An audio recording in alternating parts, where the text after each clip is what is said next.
close your eyes for a moment, not to escape the world, but to sense the subtle movements within you, the faint tremors beneath your everyday personality.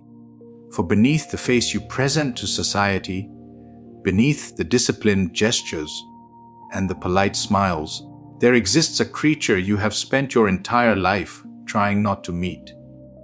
You call it fear, anger, insecurity, shame, impulse, addiction. Many names for the same forgotten God. But I would like you to consider something outrageous, something utterly contrary to your conditioning. The monster in you is not trying to destroy you, it is trying to heal you.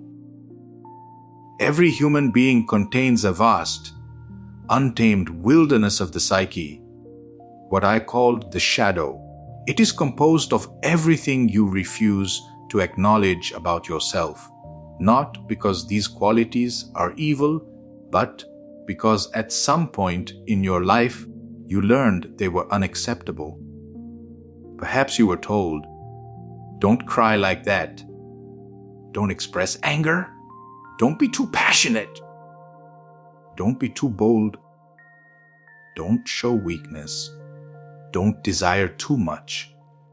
So you complied, and in complying, you amputated large portions of your own soul. You think your monster is violent.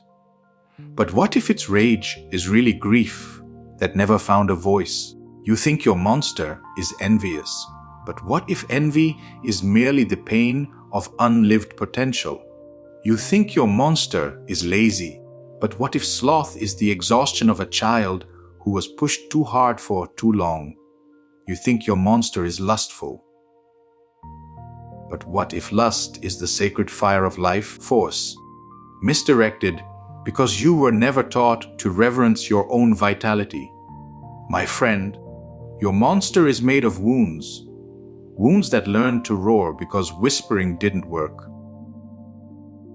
The psyche is not stupid. When a truth is suppressed, it does not vanish.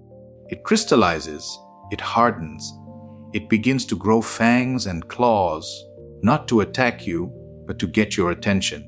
Because the deeper layers of your being are far more committed to your wholeness than your conscious ego ever will be.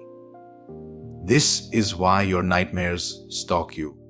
This is why your addictions repeat themselves.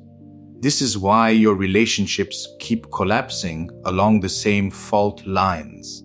The unconscious keeps sending you the same monster until you finally recognize its face and realize it resembles your own. To integrate the monster is not to let it run wild. It is to listen to it, to hear its story, to treat it not as a criminal, but as an orphan, one you abandoned long ago. When you finally sit with your shadow, when you meet its gaze without trembling, something extraordinary happens.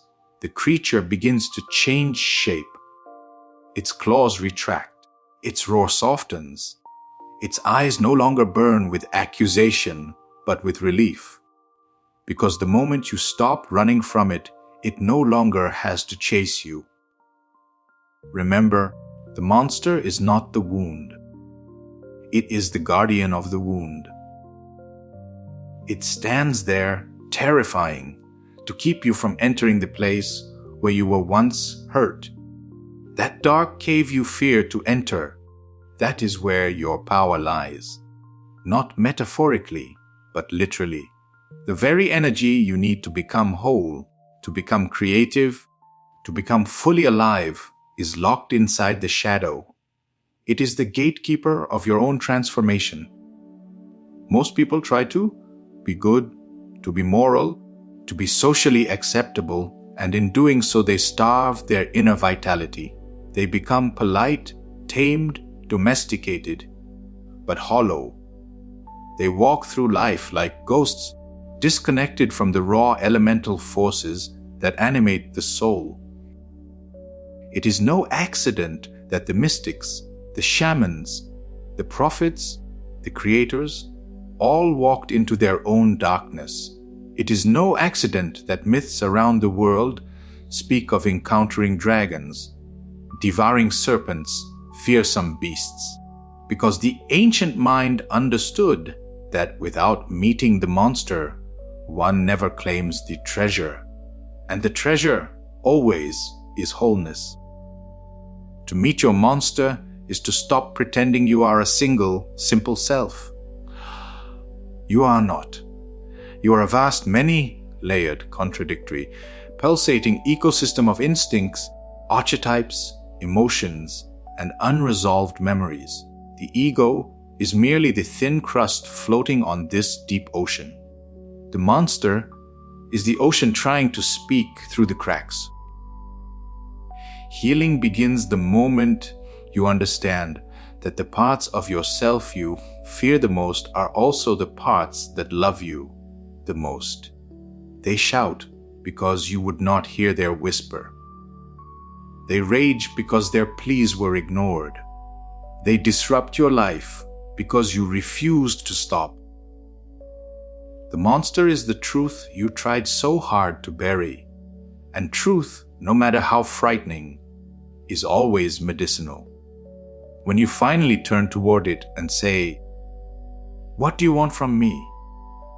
you will hear something astonishing. Something like, "I want you to stop pretending. I want you to stop abandoning yourself. I want you to reclaim the fire you surrendered. I want you to choose wholeness over approval. I want you to become who you were meant to be." You heal not by slaying the monster, but by understanding it. You become whole not by rising above your darkness, but by descending into it. You become yourself not by escaping your shadow, but by integrating it. And when that happens, when the monster is welcomed home, it ceases to be a monster. It becomes your ally, your guardian, your creative force, your primal strength. Its energy, once chaotic, becomes focused. Its rage becomes power. Its sorrow becomes compassion. Its fear becomes intuition. Its fire becomes purpose. The great paradox of the psyche is this: the part of you that feels the most dangerous is the part that can save you. Your monster has been trying to heal you all along. It is time to stop running. It is time to listen. It is time to descend into the cave and retrieve what is yours. For only the person who has walked through their own inner darkness can truly be free. And as you walk deeper into this inner cavern, you begin to notice something remarkable. The air becomes clearer, not darker. The darkness you feared was never an enemy. It was simply the absence of your attention. The moment you illuminate it with awareness, it rearranges itself, revealing ancient structures of your psyche, patterns older than your personal story. You begin to see that your monster is not merely personal. It is archetypal. It carries within it the raw, primordial energy of the warrior, the creator, the destroyer, the protector. The very forces that shape civilizations lie dormant in the parts of yourself you once rejected. To integrate your monster is to reclaim not just your lost innocence, but your lost authority. The capacity to walk through life with the quiet, grounded strength of someone who has met their own depths and returned with fire in their hands.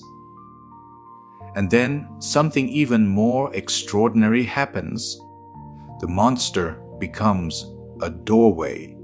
Once feared, once misunderstood, it transforms into a threshold between the finite and the infinite within you. By embracing the very thing you were taught to despise, you discover that the shadow is not beneath you. It is behind you, supporting you, empowering you. You feel its presence like a great wing unfurling at your back, reminding you that you are far more than the fragile persona you constructed to survive. You are a being capable of profound transformation, capable of turning wounds into wisdom, chaos into creativity, fear into freedom. And in that moment of realization, you understand the deepest secret of all.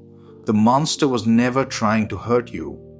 It was trying to guide you home, to the vast, undivided, indestructible self that you have always been.